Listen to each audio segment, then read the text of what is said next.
रामधारी गुप्ता खंड का प्रतिलेखन संख्या 10। Dictation will start in 5 second. Start.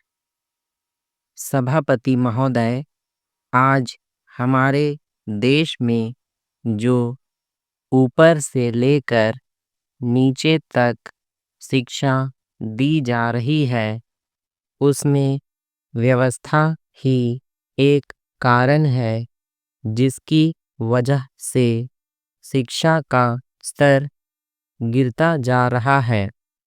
मेरा अपना विचार है कि जो शिक्षा प्रणाली है और जिस रूप में शिक्षा दी जा रही है, वही अनुशासनहीनता का भी कारण है।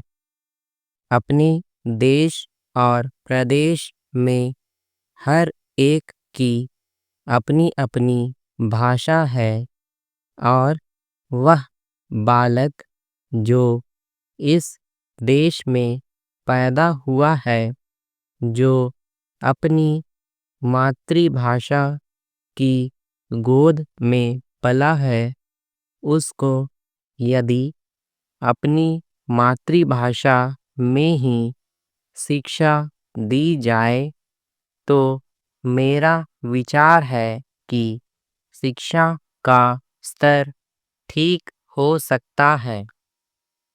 जो सबसे बड़ी भूल और कमी सरकार के द्वारा दी जाने वाली शिक्षा के संबंध में हो रही है, वह यह है कि बालक की मातृभाषा में शिक्षा न देकर उसको उस भाषा में शिक्षा देने की व्यवस्था की गई है, जो हमारे देश या प्रदेश की भाषा कभी रही ही नहीं।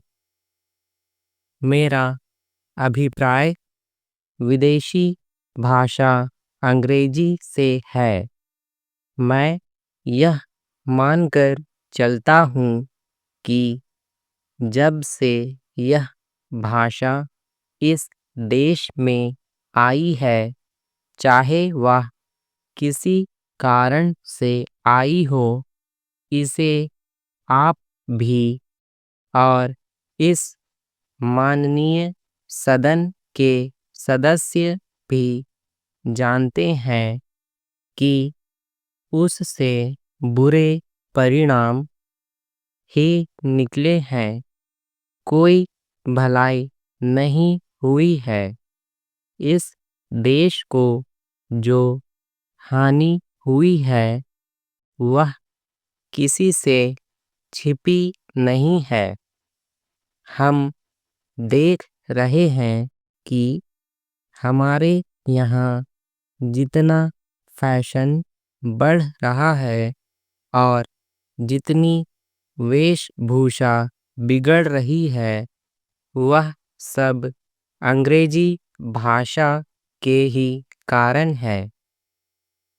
जिस समय यहाँ पर अंग्रेजों का राज्य था, प्रायः यह देखने को मिलता था कि वे लोग जो विशेषकर के किसी न किसी तरह से सरकारी पक्ष के ही होते थे, अंग्रेजों से मिलने के लिए जाते समय अंग्रेजी वेशभूषा का ही प्रयोग करते थे। परंतु यह इस प्रदेश और इस देश का दुर्भाग्य है कि अंग्रेजों का राज्य समाप्त हो जाने के बाद भी लोग उनकी वेशभूषा को पहनते चले जा रहे हैं। इससे जो प्रभाव हमारे देश के फैशन पर पड़ा, उससे लाभ के बजाय हानि ही हुई है और हो भी रही है। मेरा ऐसा विचार है कि अंग्रेजी वेशभूषा से इस देश को बहुत हानि हुई है। भारत की गौरवपूर्ण सभ्यता और संस्कृति के संरक्षण पर पर्याप्त ध्यान देने की आवश्यकता है। पूर्ण विराम।